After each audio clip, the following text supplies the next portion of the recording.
We are back. We got new managers getting hired. We got a manager search still going on. Free agents, opt-outs, opt-ins. Let's do it. What's going on, everybody? Welcome back to Talkin Baseball, the first official kind of off-season episode. And we're going to find our own gears here. Obviously, this show has not had an off-season episodes as we go, but we are excited to figure out what it is, how it works, and all of that. My name's JOMBOY. I'm coming to you from New Jersey. I got my co-host Jake coming to you from Denver, rocking a Knicks hat, but this is a baseball podcast, not a basketball podcast. This is just a number 9. Oh, just this a number isn't 9. a Knicks hat. It's just a number 9. And I want to correct you on another thing. Again, this is your Talking Baseball first off-season podcast. I was doing Talking Baseball 94, 95, just talking to my wall and my dog. So I'm pretty well traveled in this. So this is technically year 15 or so. Year 15 of Talking Baseball off-season. Right. Usually it hasn't been recorded or shown to people. That's my bad and a mistake I shall not make again. And it's all right. Okay. Patreon, new Patreons this week sponsoring this episode are Christina Thielen. That's a tough one. Thelen. I have no gauge on that one. What do you got? I like Thielen. It feels like a Thielen. Jonathan Larson, Noah Hughes, or Huggies. Jacob Stolzenbach. That's a strong name. Stolzenbach. Wow, you better be a stocky dude. Michelle Wood, Daniel Russell, and Rob White. I had Stolzenbach as like a long pitcher, like 6'7". That works Coming too. downhill. You just can't be average body. Okay, just don't be average, Jacob Stolzenbach. Yeah, that's a name that commands a presence. Those are our most recent Patreon supporters and subscribers. $2 a month. You can hang out, listen live, and some jerseys. I got to do the October raffle, actually. Cool. All right. Anyway, Jake, it's been a little bit, I think. The longest break we've had on the show in a while because we were doing daily episodes. How are you doing? I'm great, man. I'm excited. I mean, again, this is part of a bigger philosophical baseball free agency problem that you and I ran into last winter meetings that, I mean, free agency technically kicks off, midnight tonight?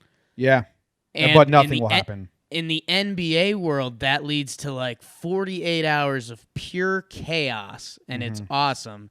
In MLB, it's like, all right, honestly, the chaos is going to be in the next couple hours with a couple opt-ins, opt-outs to be decided.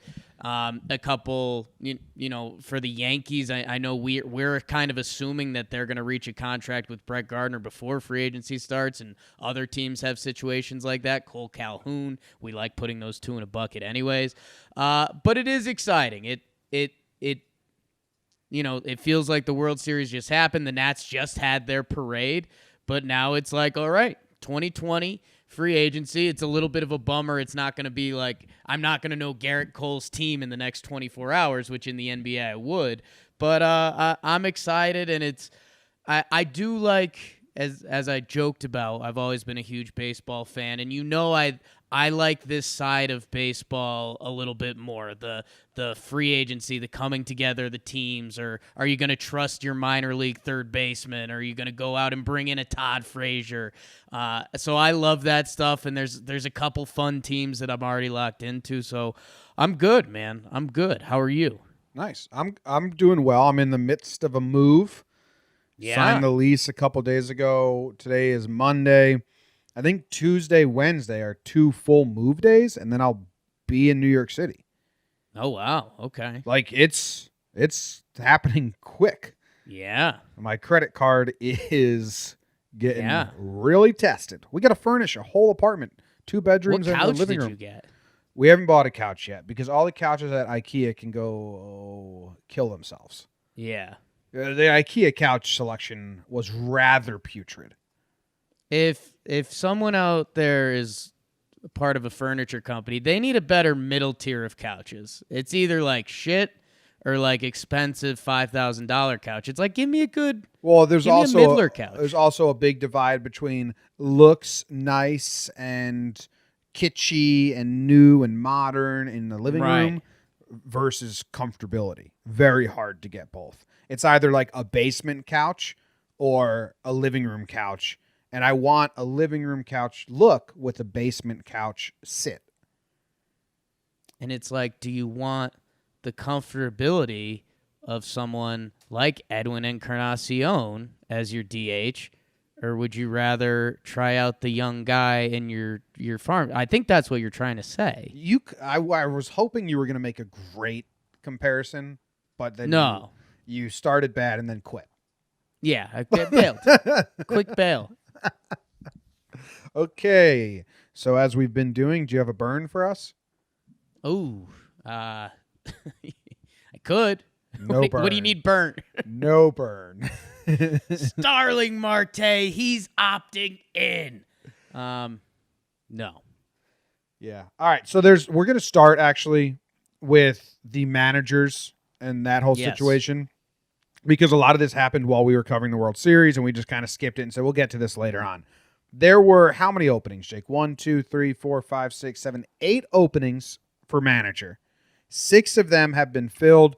2 are still searching. And let's just go down the list. Is that cool with you?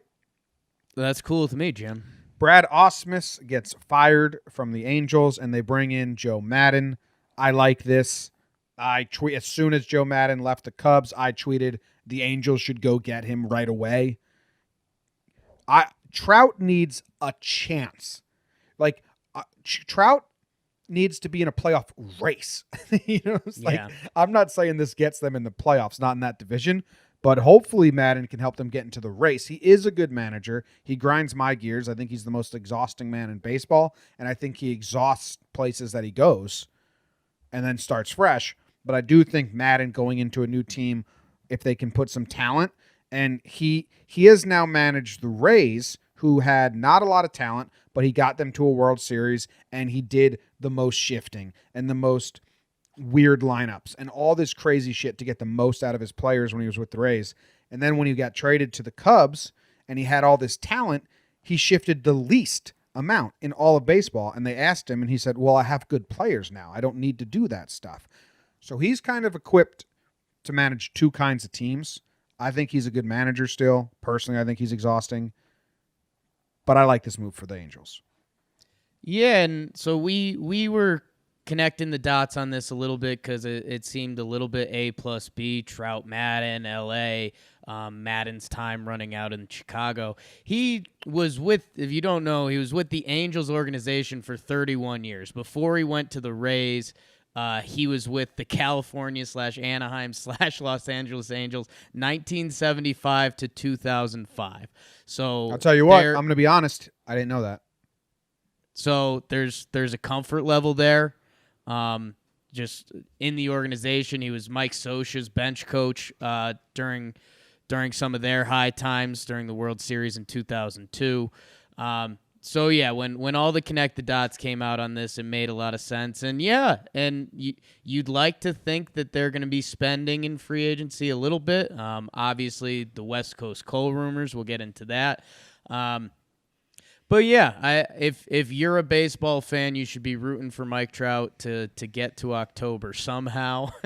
And he's a good manager. There's no argument against that. Yeah, you can't really. You can dislike him because I kind of don't like Joe Maddon. Yeah. But I can't say he's not a good manager. So. You're a hard no magicians in the clubhouse guy. So are you, if we're being fair. Well, if I'm allowing my players to beat up the magician. It's like it's letting out steam. Don't bring a magician into the clubhouse. It's your number one rule. Ugh, I hate magicians. I like the dress-up parties that Maddon does. Don't bring penguins into my clubhouse. Oh, see, that's where you and I are going to you're a hard line in the sand. You've made out with a penguin and all that. Okay. I might have a team penguin in there. So the Cubs got rid of Joe Maddon. They parted ways, and they bring in David Ross. This is a complete change in manager. It feels like David Ross has never managed before. Very much an Aaron Boone situation. Almost the same exact thing. A player's player.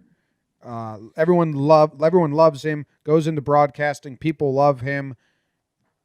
Goes and manages. He's never been a coach in the dugout. He's never been anything. Now he has a catcher, which is a little more game managementship than third baseman when in the comparison to Boone. I think he'll do a good job. I think the managing position changes now, and David Ross is one of these guys that's going to be more like an Aaron Boone. Keep the clubhouse loose, keep the guys motivated, relay why decisions are being made the way they are by the analytics department above. So I think that there will be a year of growing pains here. But I like the kind of ballsiness of it. Yeah, and it's, he was part of that Cubs team. He played with a lot of these guys, so that's, you could put that in the good bucket. You could put that in the bad bucket too, because if things get off to a rocky start, you're going to hear all these rumors like that. I don't know. It's just that mental mind fuck of if you're peers with someone and then they're technically above you, that's a mind fuck. I will say this. I don't think David Ross, I think he was always a authority figure because that team was so young, that Cubs team. It's not like he's going to be managing guys that he literally was eye-level teammates with. Joe Girardi, when he came to the Yankees with Posada and Jeter and Williams and stuff, or Bernie wasn't there anymore. But they were kind of, they didn't think of Joe Girardi as like a father figure, grizzled vet, listen to what he says, as much as this seems to be on the surface. Well, and it's sports. You often can't relate things to the real life business world, but there is like, if you're someone's boss, you're not supposed to get crazy drunk and go out partying with them. And like, I don't know, like, yes, Rossi was an authoritative figure in their clubhouse, but when they were in the World Series, like, that's someone you poured champagne down his throat. Like, that's someone you just look at differently a little bit. That being said, and we are Yankee fans, that's a hot take. You leave one of those hot take 5-star reviews that says, hey, these guys are Yankee fans. Those are our favorites. The Aaron Boone thing has worked out really well for the Yankees, and it's not like completely out of left field. I mean, he was a catcher, like you said. He's so well-liked throughout. He's like one of the more well-liked baseball players currently now, just from being on like Dancing with the Stars and shit like that. So it's a popular hire, and I think the interesting thing, because didn't he have one quote that was like he's in for analytics, but he still definitely believes in being a baseball guy and stuff like that? I don't know. I like that quote, though, because that's what it is. Yeah, put that on a shirt.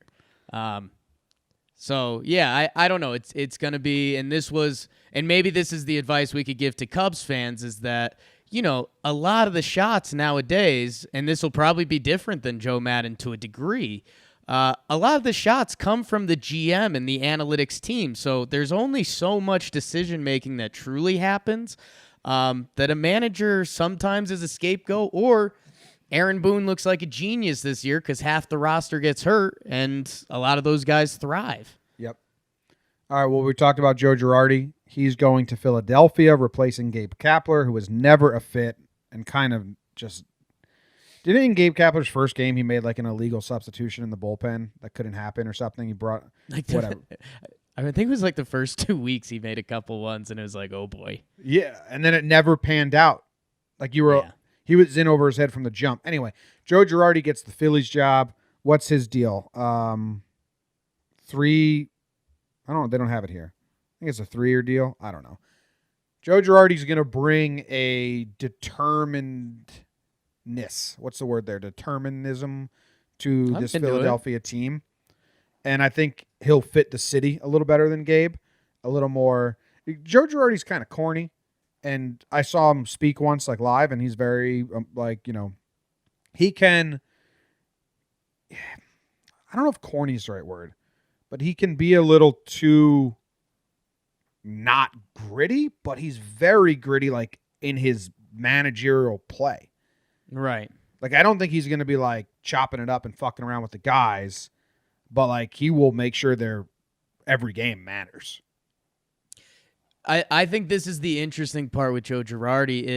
It's will he change a little bit? Because at the end of his Yankees run, it was kind of this revolution of managers, and you kind of got to be the Joe Madden loose guy or the young guy, because baseball is such a long season that if you're someone like Joe Girardi, who was pretty rigid with the dudes, the word we heard was that it kind of wore thin among some of the young guys.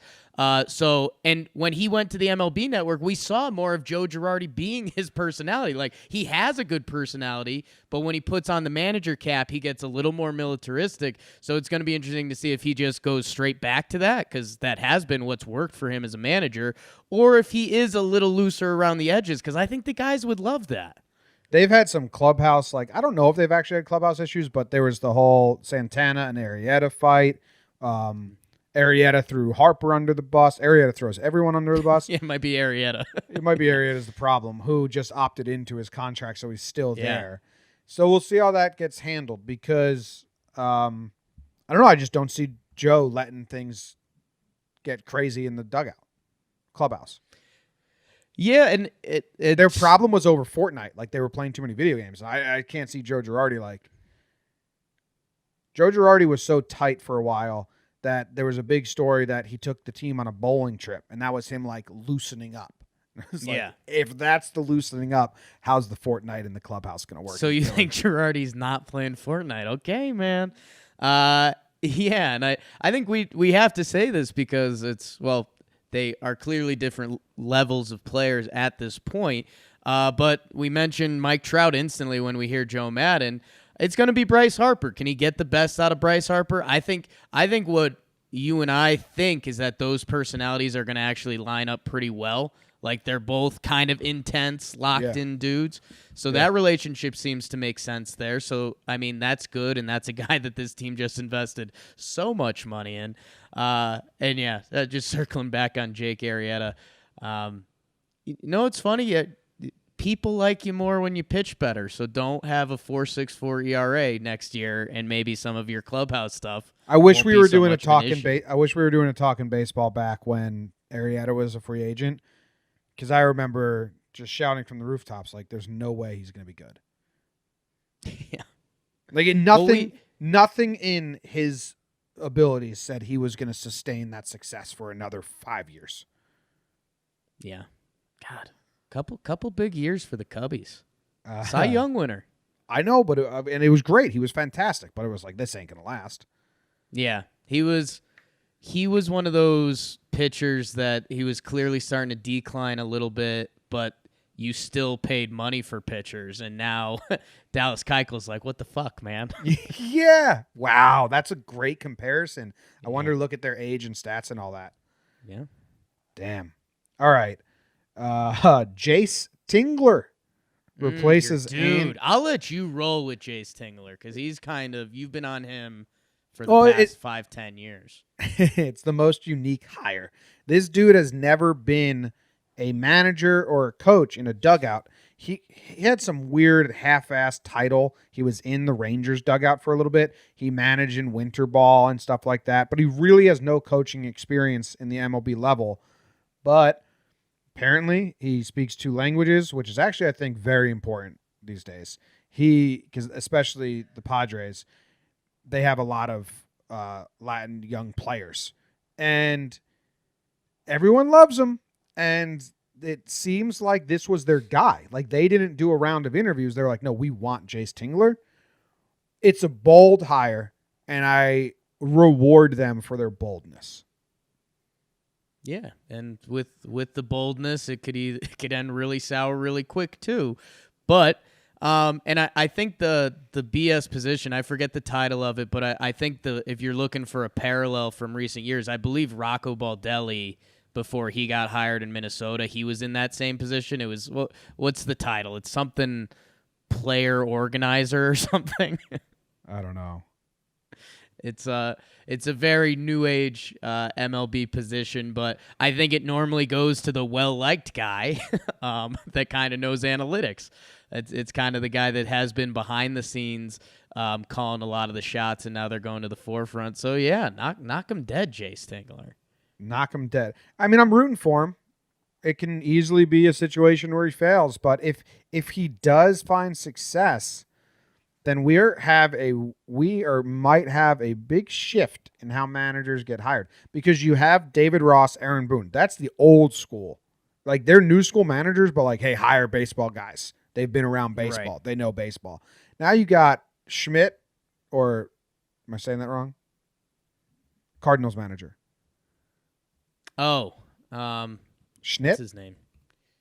No, Snitker. No, that's the Braves.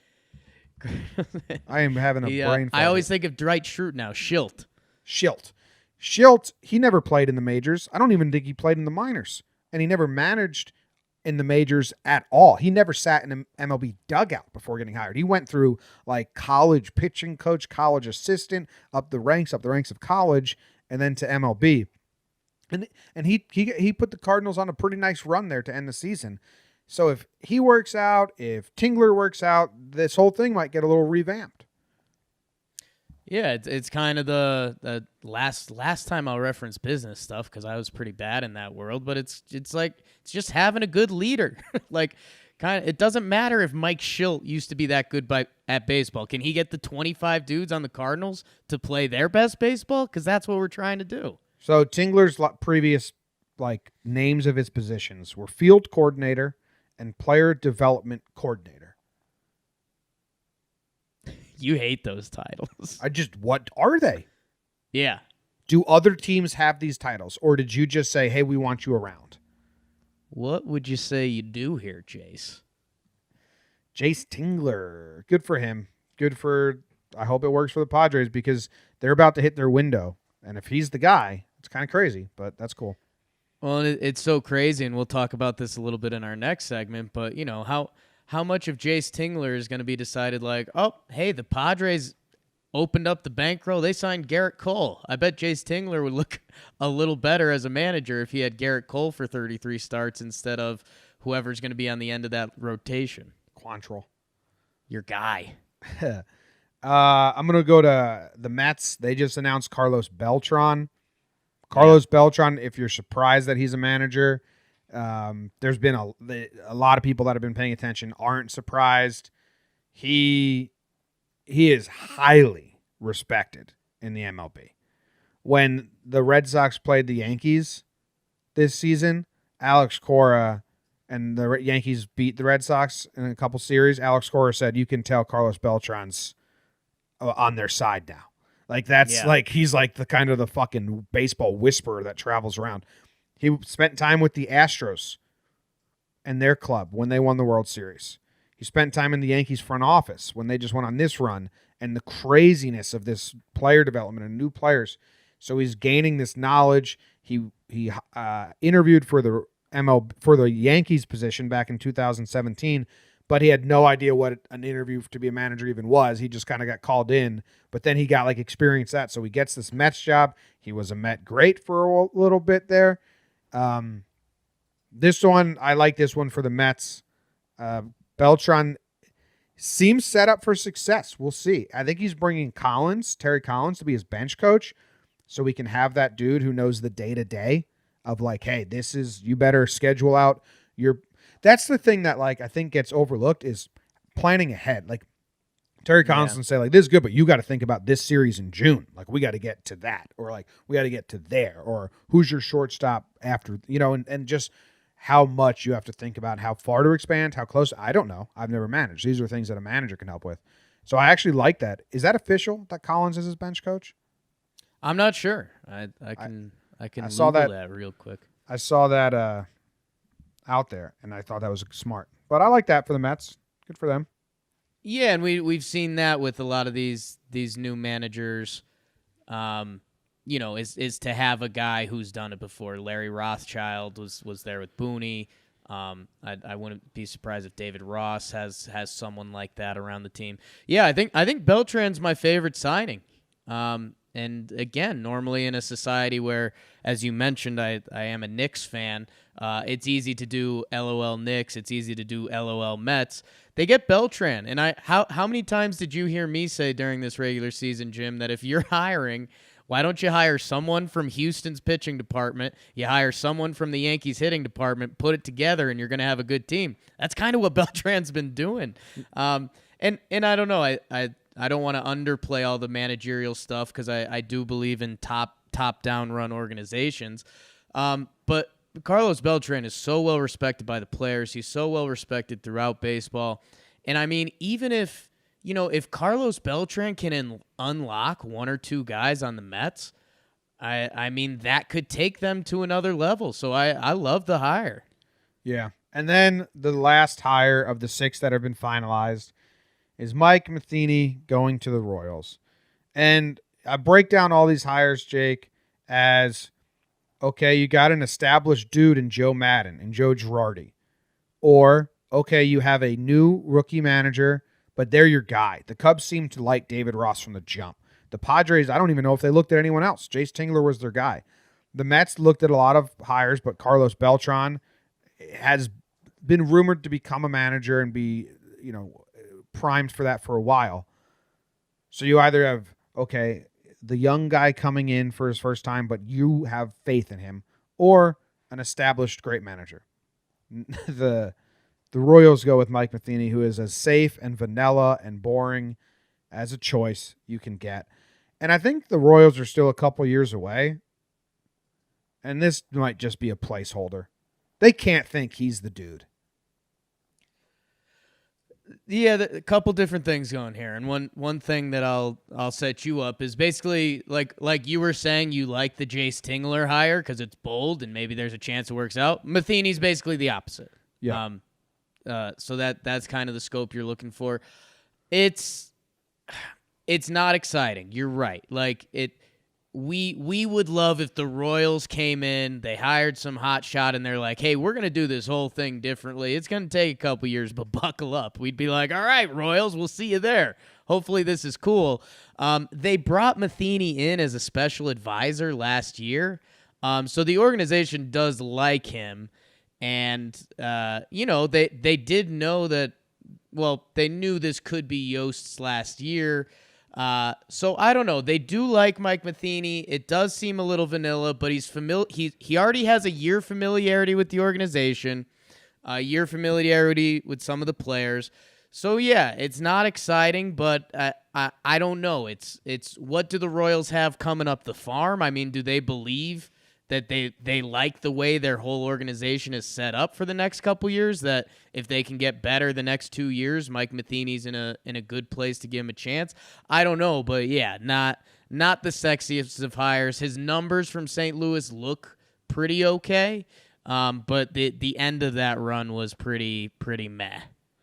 Yeah, I think he was disliked by fans. Like, I think they were like, get him out of here. Yeah. Yeah. So, Jake, the other 2 teams left that need managers are the San Francisco Giants and the Pittsburgh Pirates. There is still Buck Showalter, who wants to manage. I think he fits with Pittsburgh pretty well, just kind of attitude. Yeah. But I don't know who wants that Pittsburgh job. Like, will Buck Showalter take one of these jobs? Will he be wanted for one of these jobs, or will he wait out another year? It's tough. I mean, maybe Pittsburgh, if they gave him the right insurance, like if they were like, hey, Buck, here's the deal. We're going to give you 5 years, and we've seen what you've done in Baltimore and some of your other stops. Like, we are open to the full Buck Showalter experience. And yeah, maybe that's what Buck wants. I don't know. Maybe he doesn't. Maybe Buck's saying, fuck that. Give me a solid team. Yeah. So, yeah, it kind of depends where Buck's head at. And yeah, it seems like San Fran's not fully a fit for Buck Showalter. In my head, like, I want the geekiest dude ever because I think their GM they hired is a geek. So, like, just go with that. You see what the Giants are doing? They like Gabe Kapler's in consideration. Yeah. Why? Well, that's the guy you fire before the next guy. Well, that's like we're gonna have a bad year and a half, so we need Gabe Kapler. Did you hear the other news? Mm-mm. Bruce Bochy isn't retired. Love that. He's taking a 1-year sabbatical. He wants to manage again in 2021. It's genius. Everyone thought he was retired, and he went on Mad Dog Radio and was like, no. This is a sabbatical. I want to get back out there. See how I feel. I'm retiring from the Giants. I don't like where that's headed. Well, maybe the Giants do a 1-year manager, change up, and bring him back. Bring back Bochy? That would be awesome.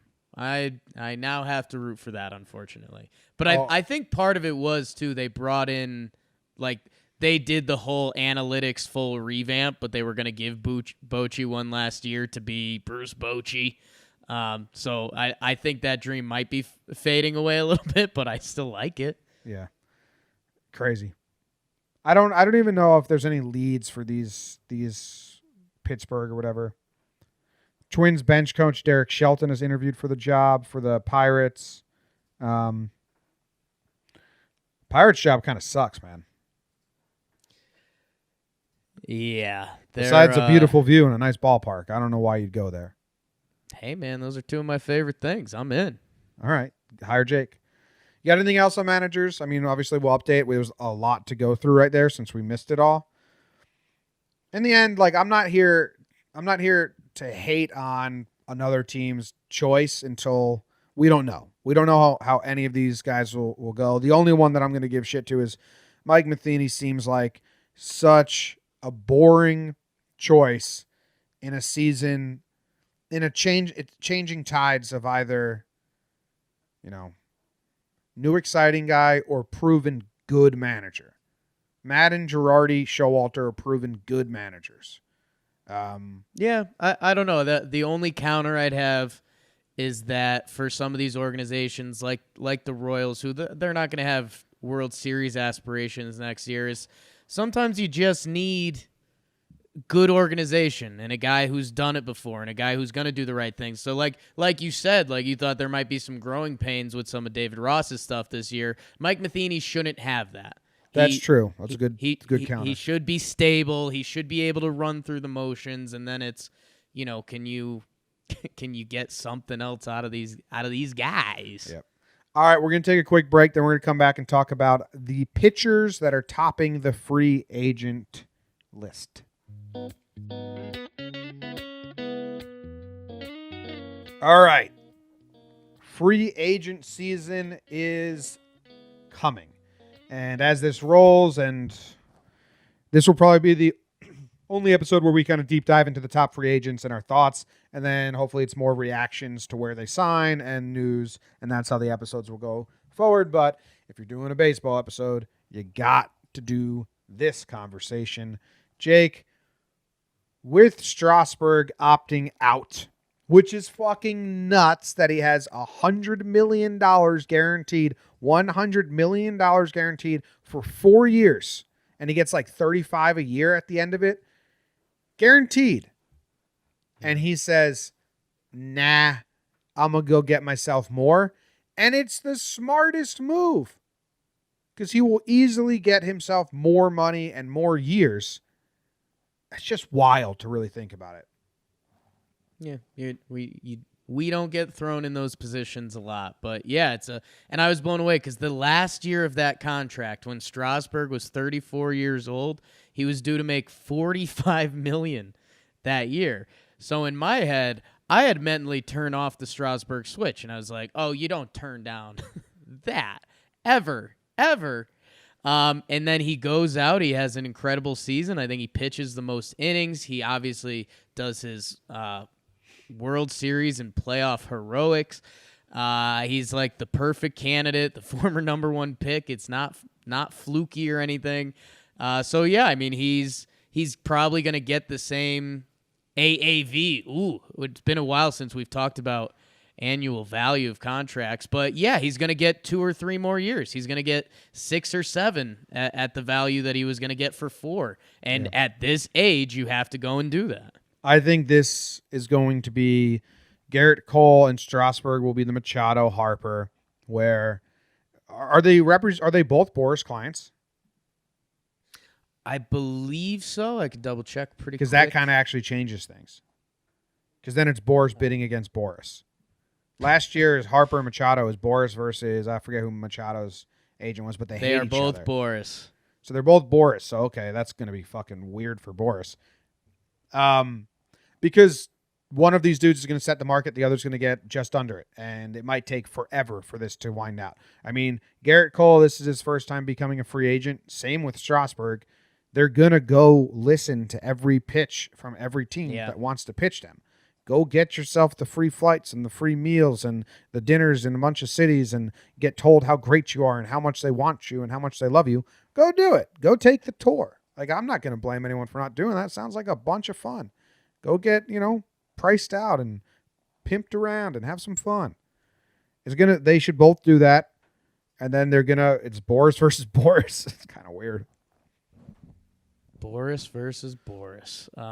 We got both of them 7 years. I mean, they will have to beat the Corbin contract. That's how it works. Oh yeah, and I mean they're gonna wreck the Corbin contract. They're gonna wreck David Price's most money gotten by a pitcher. I think it's $221 million or something like that, or $211.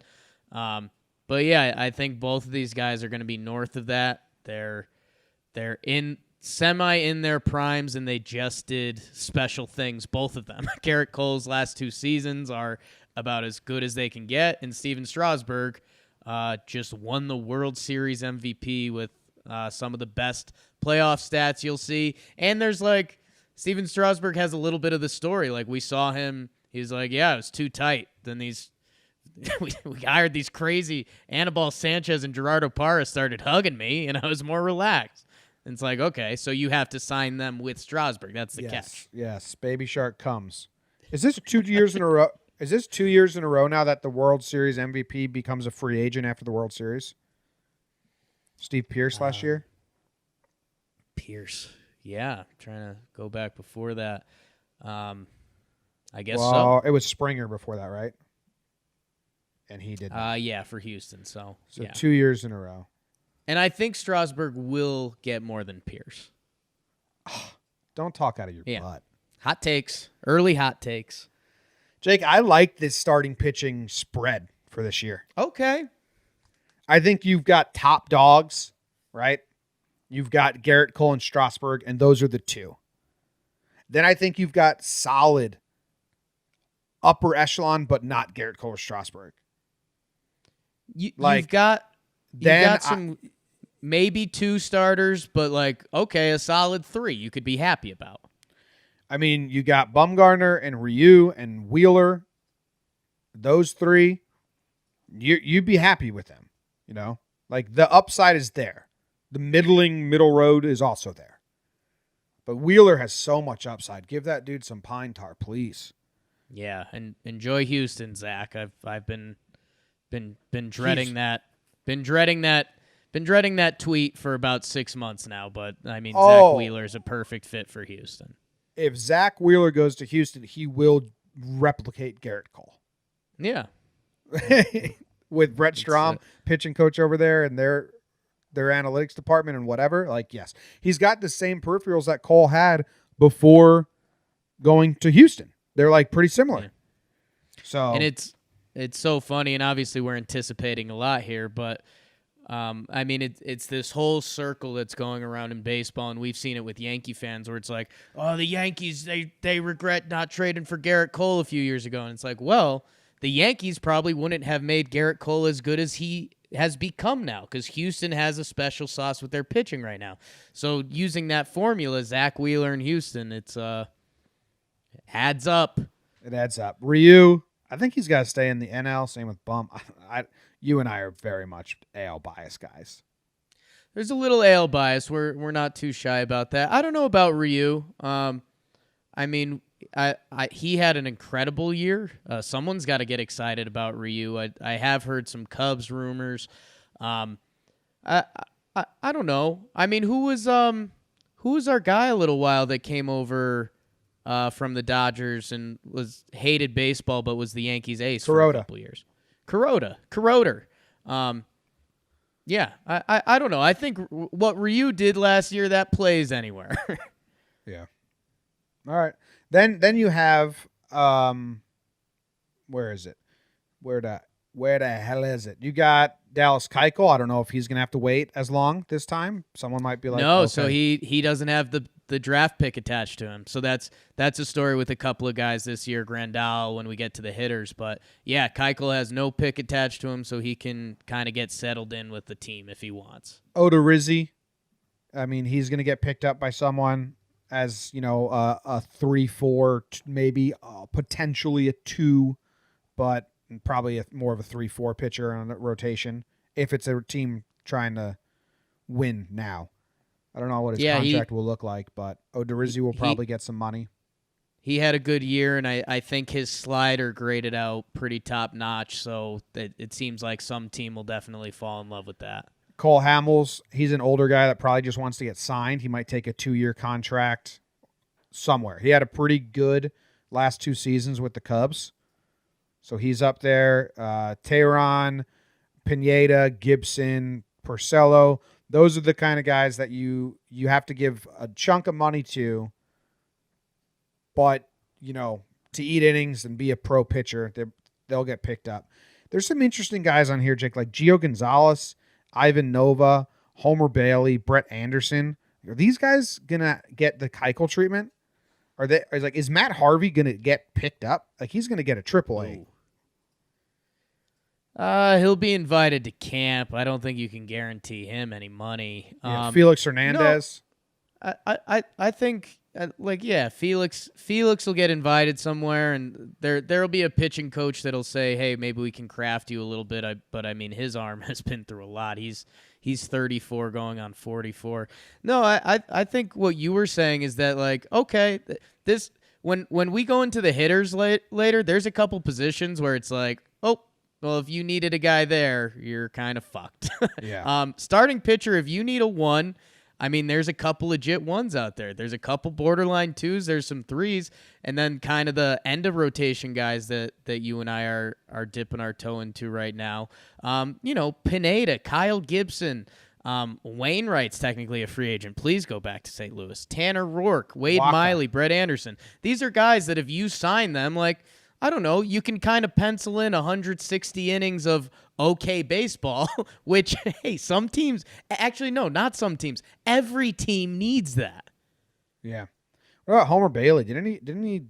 Wasn't he doing pretty good after the trade? Or am I making that up? He's got 2 starts. After the trade, he's got 2 blow-up starts. Otherwise, he was pretty good.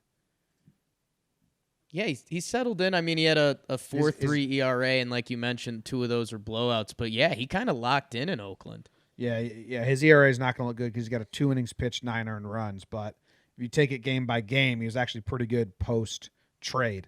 So he might get a 1 year, 2 year deal. I have no idea. Bring him back, Cincinnati. No, he went to the A's. I know, but I'm saying Cincinnati gave him the giant contract. Let's run it back. Sure, the first one didn't work out. Good time. Do you have a sleeper here? Ooh. Like, let me give you 5 guys. Okay. And you tell me who you would want the most and who you think is going to get the best deal. Just don't put Jordan Lyles in there. No, I'm going kind of like the second tier. Bumgarner, Okay. Ryu, Wheeler, Keuchel, Odorizzi. I think Wheeler gets the best deal out of those 5 guys. I think so too. Just because he has the arm talent, and basically what analytics and all these teams now think is that if you have that, we can mold you. So yeah, I think you're right. Honestly, man, if I'm a team, so basically we have to do this like without Houston because Houston's kind of an unfair advantage. Because if they bring in Zach Wheeler, like, yes, I think Zach Wheeler's going to have a chance to almost contend for the Cy Young. But any other team, I'm going to assume he's going to be Zach Wheeler. So I'm going to kind of eliminate Houston for now. I would love Ryu, man. He had a crazy year. There's injury concerns with him, though, right? I mean, he's older. He's 30. He's 32. He'll be 33 starting next season. But 2018, he had a big injury that cut his season in half. 2016, he didn't pitch at all because of injury. So that's 2 of the last 4 years have been shut down due to injury. Yeah, and I mean, he's older, so teams would be a little scared anyways. But Jim, his last 44 games started over the past 2 seasons. He's 21-8 with a 2.21 ERA. Like, I'm sorry. Like, put those stats next to Zach Wheeler's stats, and you're gonna say no contest. So I don't know. I think I'm more in. If your team ends up with Ryu and Zach Wheeler got more money, I think you should sit there and be pretty happy with yourselves.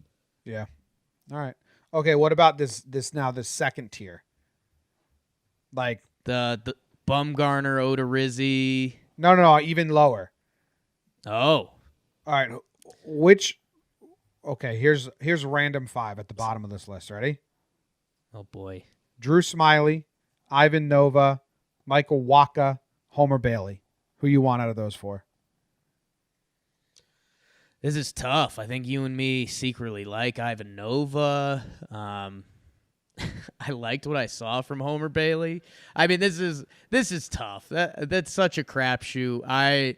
I'll go on an old Jakey Laurel. I love the old fallen warrior, so I'm going with Homer Bailey, just because what he was doing in Oakland was like kind of dominant.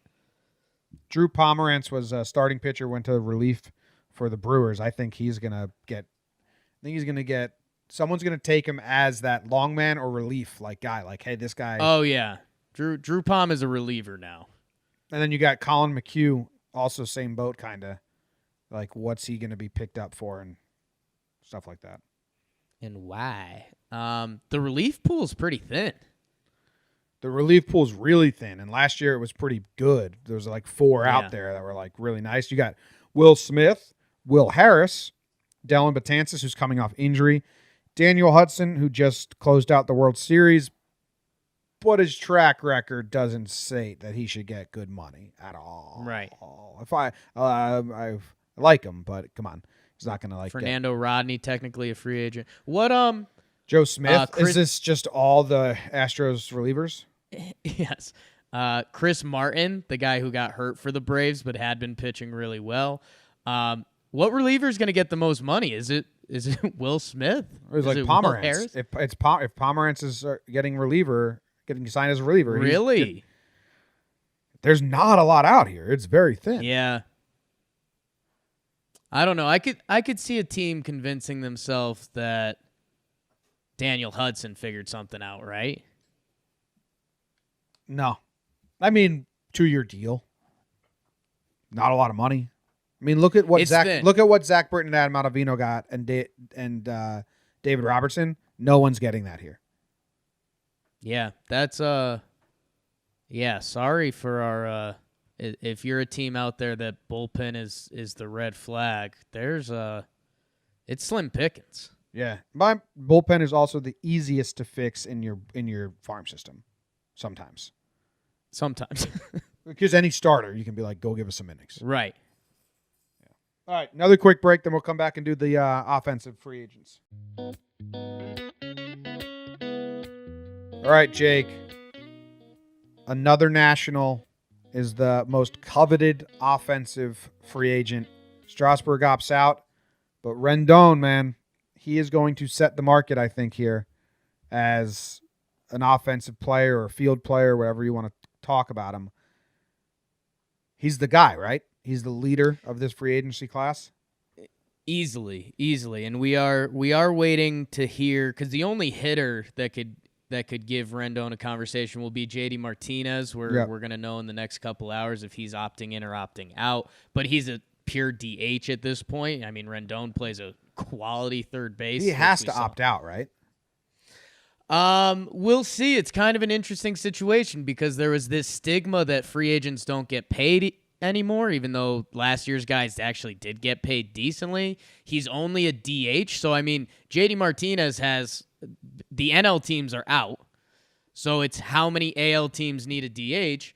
And he has been really good. He's owed $20 million. I think he's going to opt out. I think you can talk yourself into, I could see the White Sox or Texas Rangers. And it would be similar to kind of what happened with Aroldis Chapman opting in. What if he goes and plays for the Rays? How about that? The old JD Martinez for Keim trade.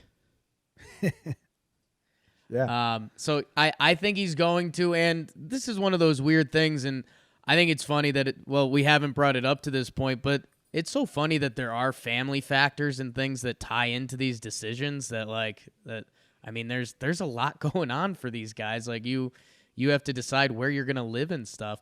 But yeah, I think JD Martinez, it seems like the city of Boston kind of wants him to opt out. I've heard some mixed things, but I think Boston, if JD does opt out, they'll start talking themselves that they can re-sign Mookie. If he doesn't, Mookie's fully gone. But yeah, I mean, Rendon easily will set the position player market. And then if JD's opts out, he's the second. And then we were saying this before we started recording, third base has some good depth if you're looking for a third baseman.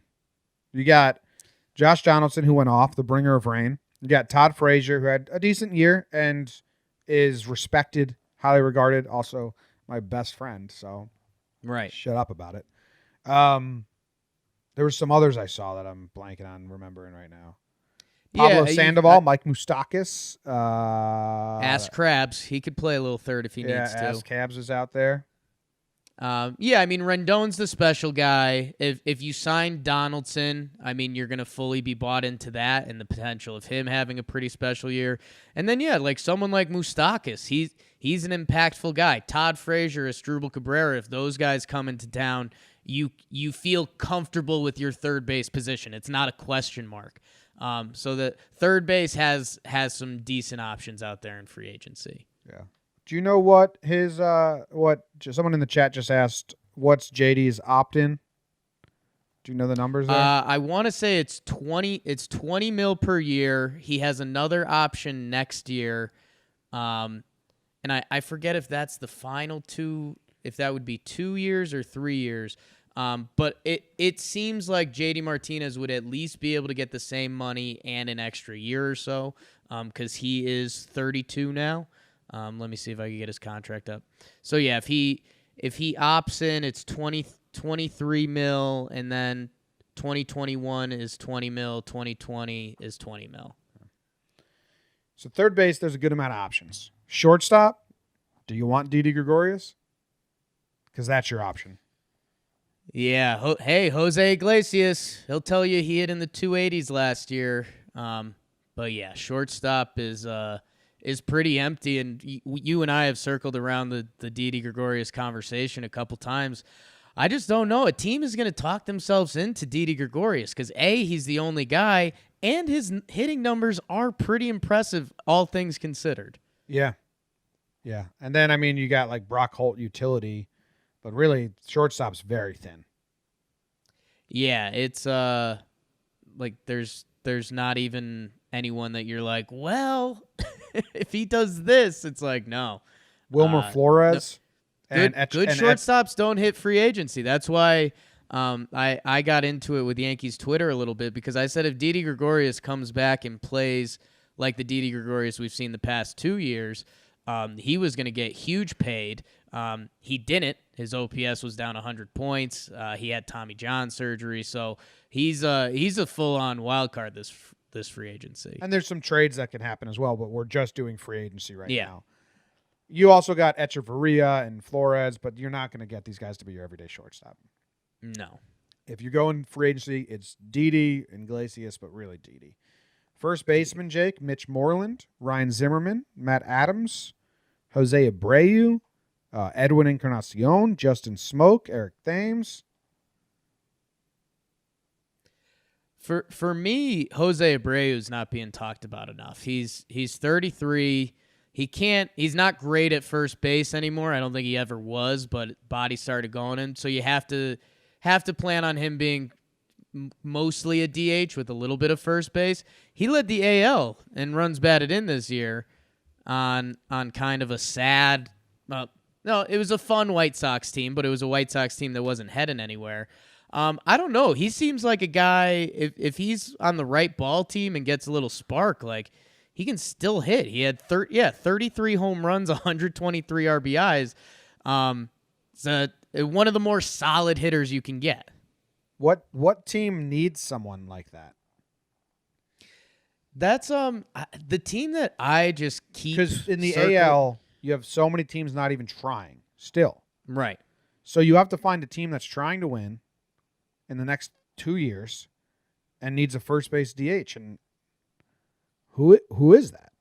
That can Well, afford free agents. Like, what does that limit it down to? 1 or 2 teams?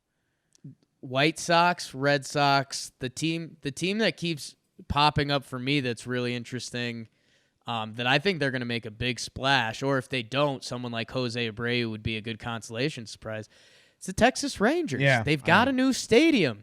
They had 2 pitchers emerge last year. Like, they're going to sign someone flashy. I don't know if it's one of the top guys. There's some links to Rendon too, but if they come short on Rendon, like, bring in Jose Abreu, bring in a couple of those pitchers we talked about, and you can make the depth of that Ranger team so much better, because last year it was like, okay, if we run into Lance Lynn and Mike Minor, we're kind of fucked. Like, those guys are dealing. If you don't see them, it's like, all right, the Rangers kind of suck.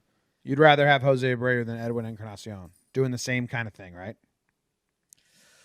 It's interesting. I think it's a conversation. Edwin's a little older, and I don't know. We saw Edwin play the field when he needed to, and it wasn't horrible. So I think you'd be more locked into Abreu for a solid season. All right.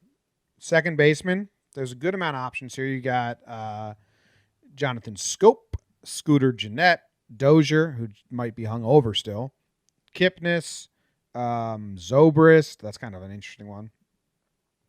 Moustakas can technically play some second base. So there's not like I don't know if you're in love with Scope or Scooter Gennett, who you don't know what you're getting at all. But I think I don't know. That's kind of a weak pool. It feels like a classic case of if you bring any of those guys to be your 8th or 9th hole hitter, you're like, okay, sure. Like let's see if we could get some good stuff out of Jonathan Scope. That if he can find his swing again. But yeah, those guys don't get you too excited. Someone who's kind of first base, second base, who we haven't mentioned yet, Jim, who he might get a little bit paid, Howie Kendrick. Yeah, if you're looking for contact. I mean, dude hit 5th for the World Series champions. Yeah, crazy. Starlin Castro's a free agent. They didn't pick up his option. Talk about how easy it is to fall off the baseball map. Yeah. Well, you go to Miami. You go to Miami and you're done. Goodbye. I mean, I don't even know Starlin Castro's stats. Was he doing anything in Miami? How do you get motivated to fucking play in Miami right now? I don't know.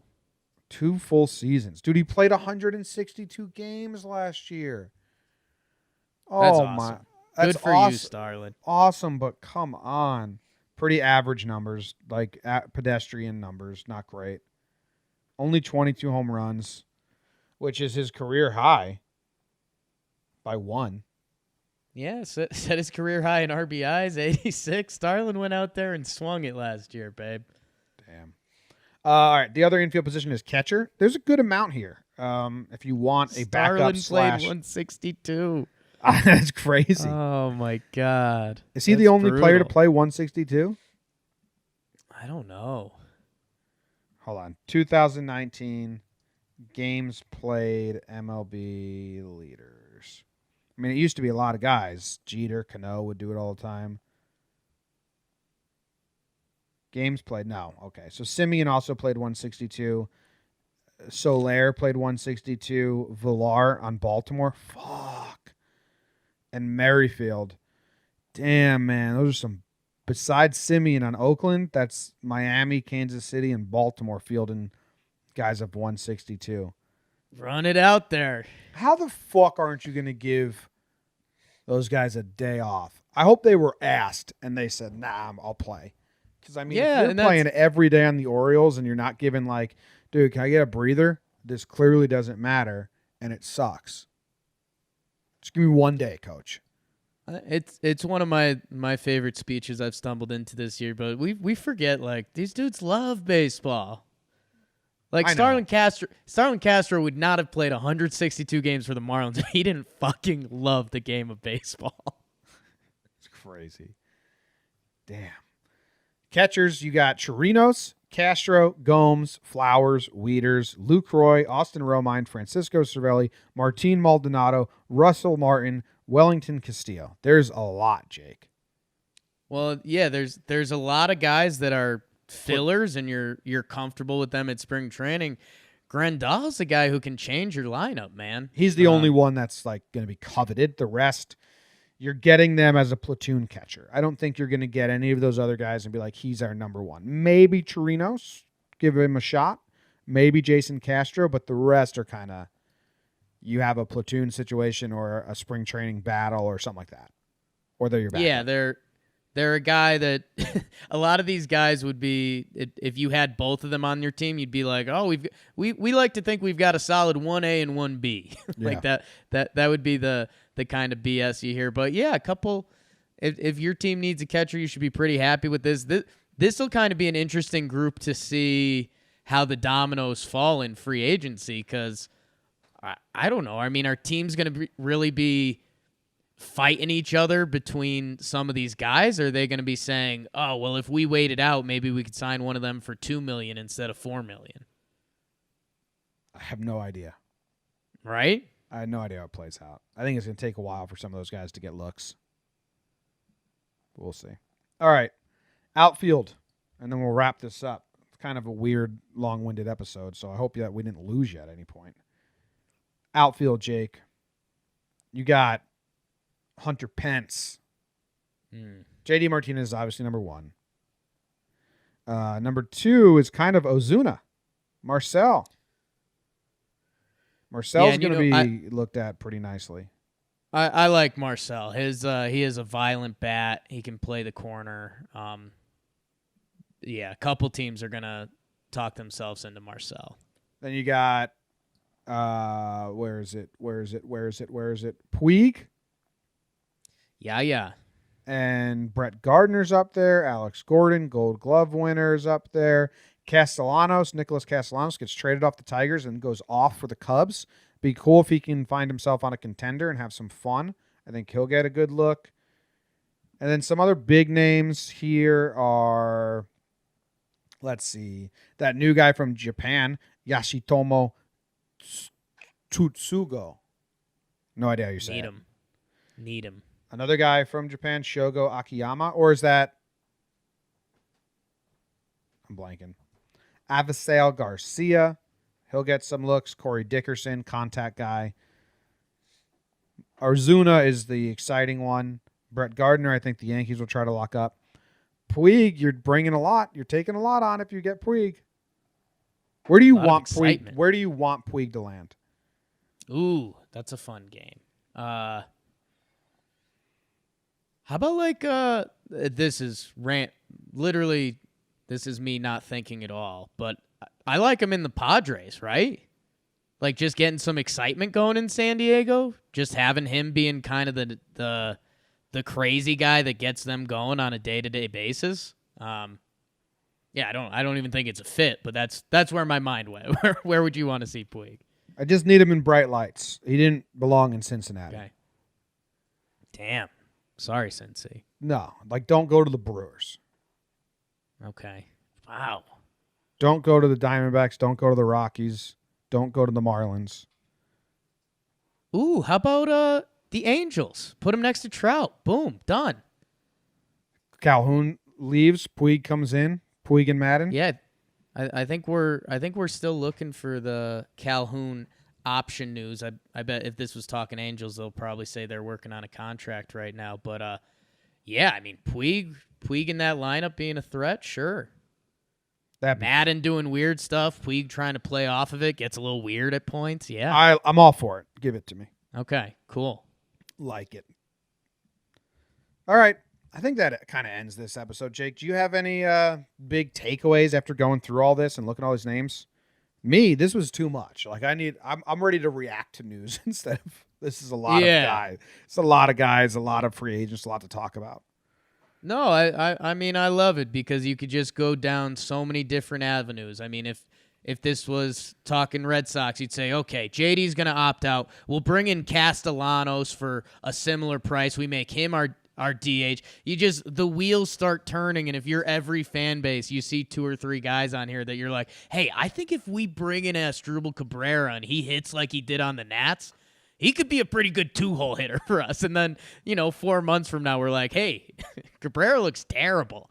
And that's baseball. So I don't know. I love it. I'm interested to see what teams come out of left field. And you're right. Like, they're kind of what we ended with Puig is, you want those guys to end up somewhere that matters. And, like, we lost a year of Manny Machado last year. I didn't watch him play. I only saw him when I made a breakdown of him. Yeah. So, and hey, maybe the Padres turn it around. We like Jace Tingler, but yeah, you want these guys to be in people's faces because some of them are just so talented. Yeah. All right. Thanks, guys. We will be back. If anything major breaks, obviously we'll jump on right away to do that.